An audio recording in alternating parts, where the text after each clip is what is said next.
any of you guys that are watching know me, know that Chris and I have a long history. Chris is actually one of my oldest friends in recovery. When I was at the Salvation Army in spring of 2004, I was walking out the front door, not ready to get sober, not ready to find God, not ready to commit to this recovery thing. And out of 100 plus people in that facility, only one person got between me and the door and tried to get me to stay, and that's Chris. He and I did not stay sober. I got sober later that year, but Chris and I have remained friends ever since. So Chris King, ladies and gentlemen, it's great to have you on here. Thank you. So tell me, what are you guys up to over at Calvary these days? Oh, business as usual, right? 61 years in the Valley, which is pretty rad, right? It's the oldest in the Valley, I believe. Yes, it is. So just out there still changing lives, right? Detox, residential, IOP, so I spend a lot of time out there just pounding the pavement, seeing how we can get our message to a broader audience. Absolutely. And you guys are in Central Phoenix, which is a great location. Great location. Yeah, we also have some IOP in the West Valley. So we got a clinic out there, which is great. But the location and the history and the culture, it's just wonderful. Yeah. Right. So coming from the oldest sober living halfway house in the Valley to the oldest treatment center in the Valley was it made my transition easier. Yeah, for sure. Yeah, and you represented 5A well and for a long time. Yeah, thank you. I love 5A. Yeah, 6.5 years. It's funny with the Salvation Army story because I didn't stay sober either. True. But I was introduced to the solution. Yeah. Right. And I mean that literally, right? Because I went from the Salvation Army to the solution. And that's where I got my real introduction into what 12-step recovery looks like. Which was great. Who was the manager back then? Billy? Billy. Billy. Yeah, Billy was the manager when I came in, because I came in a little later in summer of 04. Yeah. And then I was there 14, 17, over 20. at New Solution, didn't you, with Nancy? So when I got sober this last time, because I'm a sober member of Alcoholics Anonymous as well, I went to the New Solution. And the reason I did that is because I have this experience of getting sober, making a bunch of money, chasing women, and at the Solution, I was allowed to have women in my room. So this time around, I said, you know what, I'm going to do something different. And this time around, it wasn't for probation. It wasn't for mom and dad. I was just done. Yeah. Right. So I went there in 14, September 2nd, and by the grace of God, I'm here today with you. It's beautiful. It's a beautiful story. How can we find you out there online?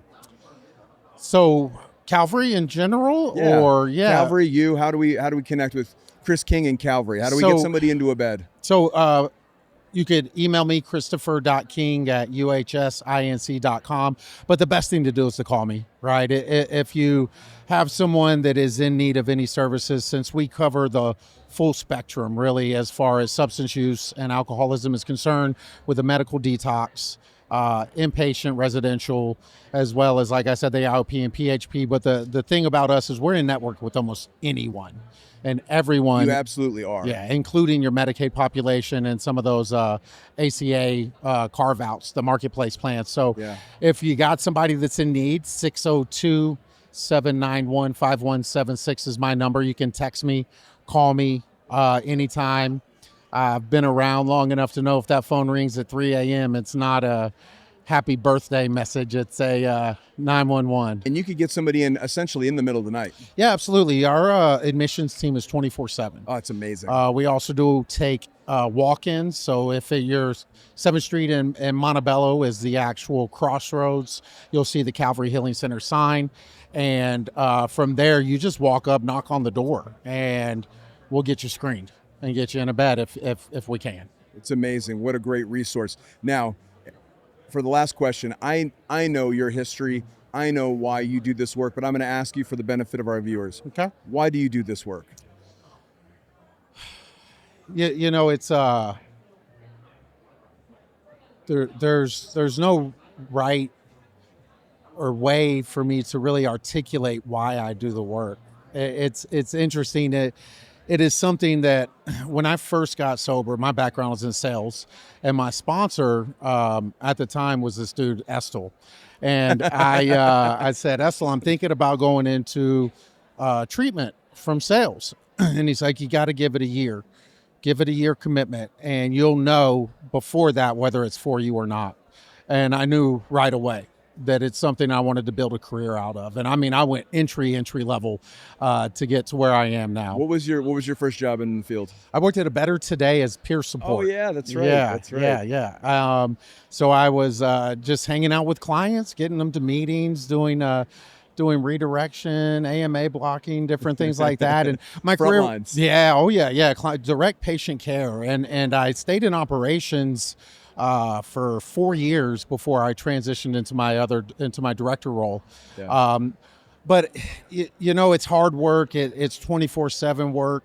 I do it because it was done for me first and foremost, and I do it because it's not a how's the best way to put this?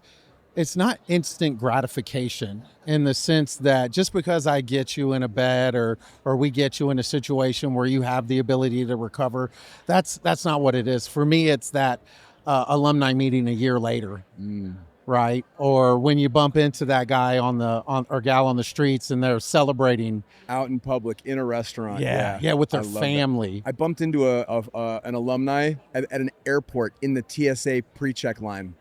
I'm like 2 weeks ago. Yeah. He was like, "What's up?" And I'm like, "I know you from somewhere." He's like, "Yeah, I went to Cornerstone." And I was like, "Dude, Yeah. you're like killing life right now. That's Yeah. awesome." Yeah, you can afford an airline ticket Yeah. and actually have an ID to get on the plane now, Yeah, dude. right? But the reason I do it is because it was done for me, and it's because for the ones that do make it, right? Because we deal in such a population where we're seeing more stories of folks that didn't make it. Yeah. And I can't base whether or not I'm contributing to this community on that. It has to be based on that guy that made it a year, 2 years, 5 years, 10 years, whatever that looks like. Each individual life matters. Well, I sleep better at night knowing Chris King's out in the streets, my Thank man. you, sir. Thank Thank you for being out here. All right. Thank you.